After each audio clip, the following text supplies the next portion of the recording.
सच तो यह था कि शैली अब यह महसूस करने लगी थी कि विनीत जीवन में उसे क्या दे पाएगा।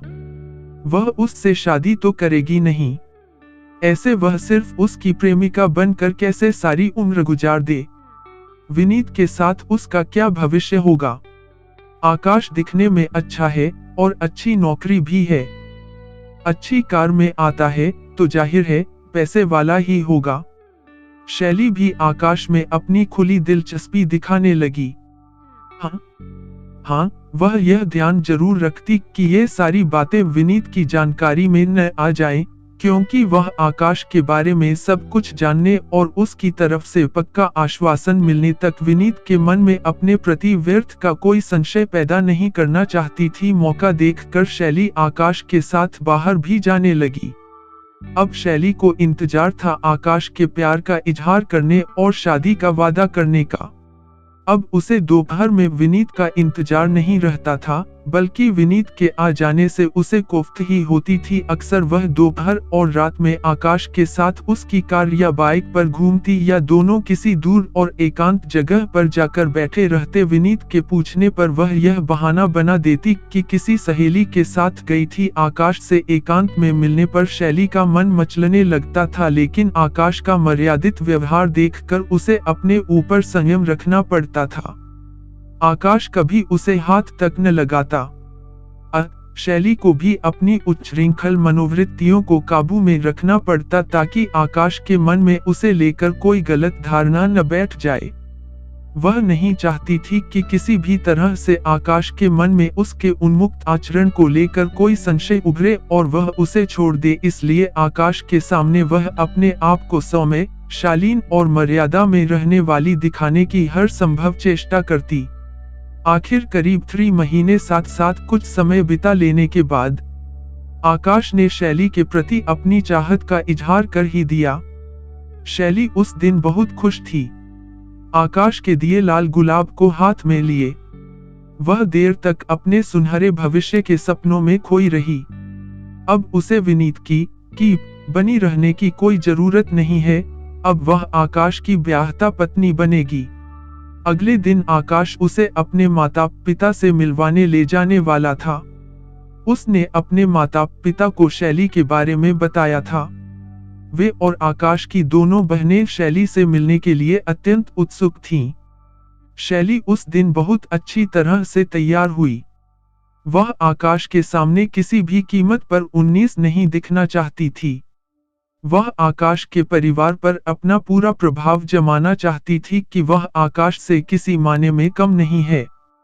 शैली आकाश को बाइक पर आते देखकर ताला लगाकर नीचे उतर आई। उसे बाइक पर आया देख शैली को थोड़ा अखर गया कि आज तो इसे कार से आना चाहिए था।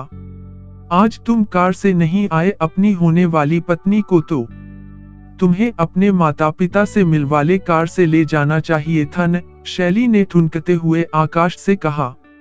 अरे वह कार तो अनिल की है, अपनी सवारी तो यही है मैडम, आकाश हंसते हुए बोला।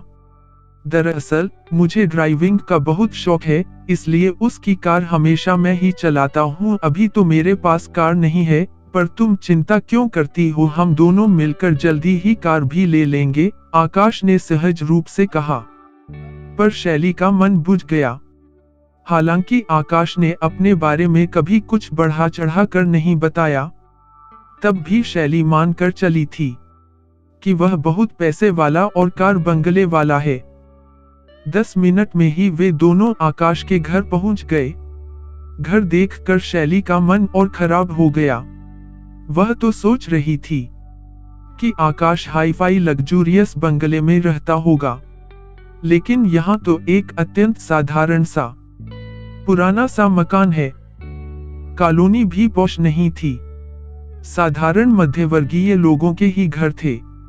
चारों ओर शैली भारी मन और बोझिल कदमों से आकाश के साथ घर में गई। ड्राइंग रूम की साज सज्जा अत्यंत साधारण थी। फर्नीचर भी पुराना था। वह जिस चमकदमक और ग्लैमर की उम्मीद लगाए बैठी थी, स्थिति उससे बिल्कुल विपरीत थी। आकाश के घर वाले, माता पिता और दोनों बहनें उससे अत्यंत उत्साह से मिलीं। उन्होंने मन लगा कर शैली की आवभगत की, लेकिन शैली पूरे समय अपनी बातों का सिर्फ हाँ में जवाब देती रही। उसका दम घुट रहा था। वह जल्द से जल्द वहां से निकल जाना चाहती थी।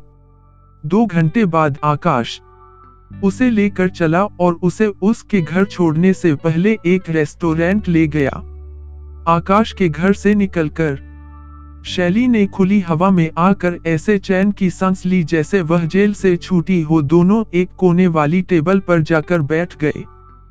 कैसा लगा तुम्हें मेरा परिवार, मम्मी पापा और बहनें? आकाश ने उत्साह से शैली से पूछा।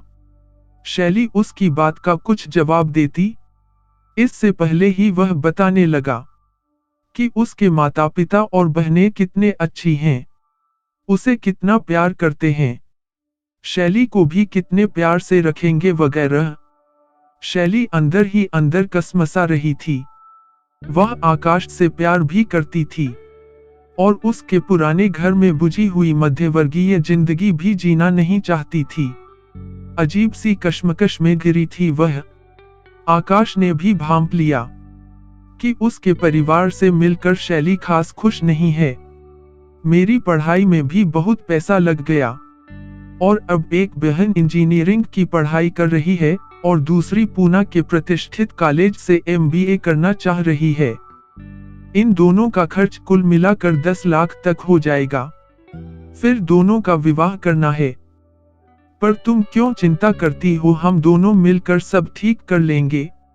घर गाड़ी सब आ जाएगा।